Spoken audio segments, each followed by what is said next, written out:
Welcome to Donmar TV News Channel. Naniniwala po si Pangulong Rodrigo Duterte na 2 taon pa ang hihintay ng bansa bago maging normal muli ang sitwasyon sa Pilipinas, kung saan ay ipinatutupad ngayon ng maraming restriksyon para makontrol ang pagkalat ng COVID-19. Sinabi ito ng Pangulo sa isang press conference matapos dumating mula China ang 600,000 doses ng Sinovac vaccine sa Villamor Air Base. Ayon sa punong ehekutibo, may posibilidad na sa second o third quarter pa ng 2023 bumalik sa normal ang Pilipinas. Hinimok naman ni Pangulong Rodrigo Duterte si Vice President Leni Robredo na mauna sa pagpapabakuna kontra COVID-19.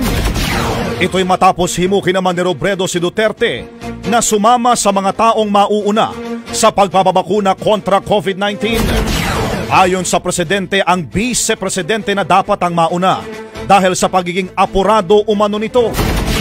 Sinabi ng Pangulo na hindi siya basta-basta pwedeng magdesisyon na magpabakuna katulad ni Robredo na mas bata sa kanya. Anya, kailangan niya munang konsultahin ang kanyang doktor bago magpaturok. I have been very curious about you, Madam Senator, given that you come out in surveys as either the next president or vice president of this country. But I cannot seem to find anything relatable to you except that I'm beginning to dislike you because you are currently being against the system upgrade of 2 agencies that I am learning about, the LTO and the DOTR. The program that you are being currently a negatron to is a system upgrade that will help the motoring public. It will come as no extra expense. It will come as an even better way to serve the Filipino people. And it is something that you're supposed to be supporting, not being against. And on top of that, all your arguments have been answered by Sec. Artugade in one speech. So let me be clear, Madame Trapo. I am going to avoid you in everything that has to do with 2022. Social media personality, a businessman and humanitarian advocate Francis Leo Marcos received a civilian awardee plaque on the 2nd founding anniversary of Philippine National Police Integrity Monitoring and Enforcement Group held at Camp Crame in Quezon City.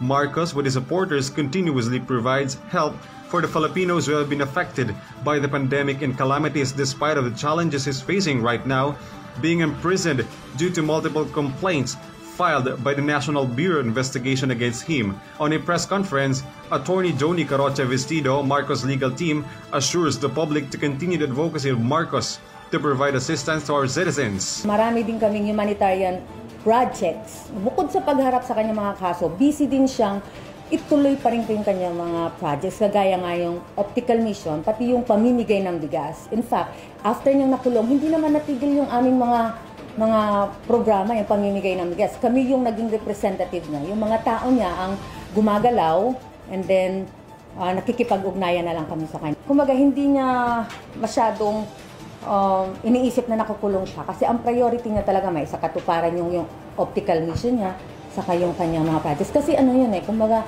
gusto niya talagang tulungan yung gobyerno natin. Kasi pandemya.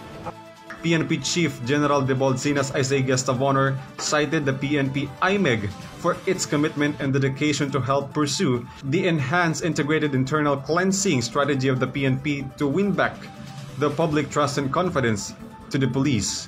Marcos were just one of the outstanding PNP IMEG personnel and civilian awardees with significant accomplishments recognized for honoring its men and women who have played key roles in the success of the unit in going after rows of uniform. Itong left,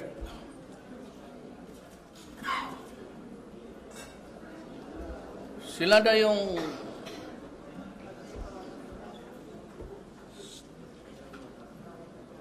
paliko-liko yung policy, sila pa yung may kaluluwa magsabi sa akin na ako raw bully. Bakit totoo naman? I said, I am a bully to the enemies of the state. So if you don't want me to talk to me, I do not want to talk to you, and I do not want you. So, ayaw ninyong makipag-usap, mas lalo na ako. If you want to call off the talks, it will be will come. At let the war which you started 50 years ago continue for another 50 years. That is my suggestion. So, government as a countermeasure with this would start to call for a mobilization. I want the army added by about 20,000 fighting men. I have lost a considerable number of my soldiers in Marawi.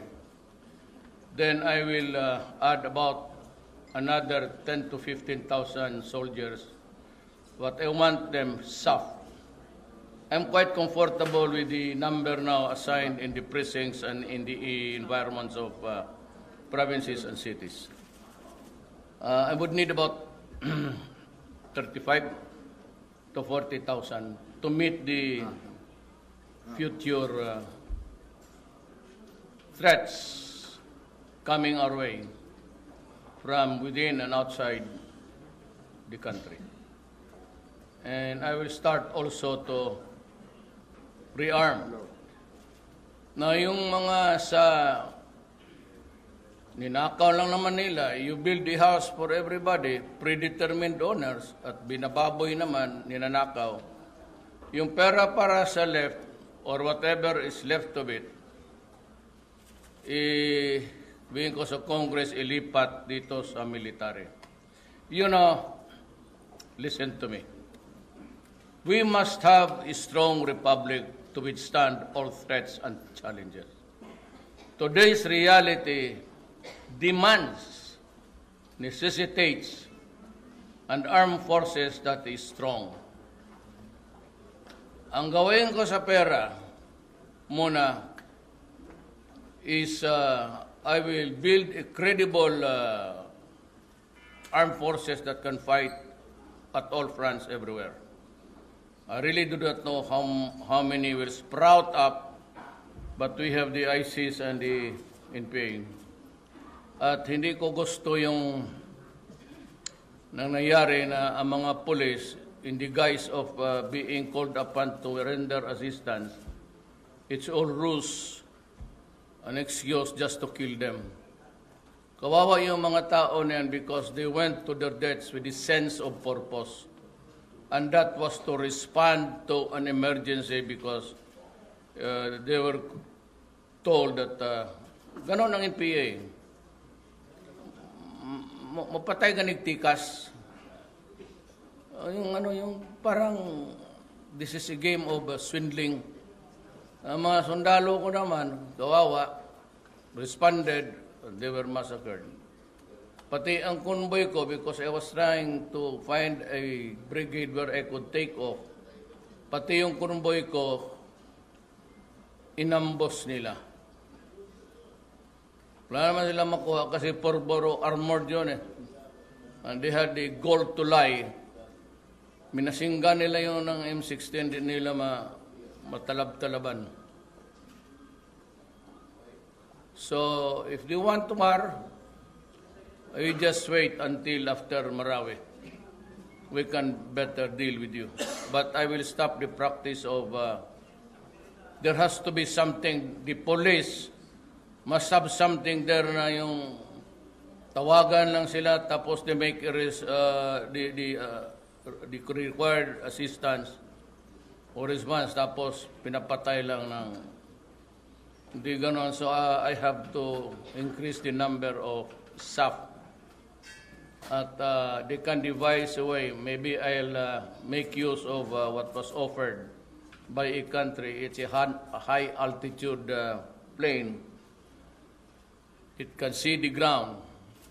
So before sila mag-alis ng station or everywhere, they should study first the image from above. Hindi na nila kaya na ano niya, it flies way above the skies. Cannot be reached by bullets. Merong inoffer sa akin yan, 2. Tatanggapin ko na yan at sabihin ko sa mga pati drones, I will buy drones, yung high altitude.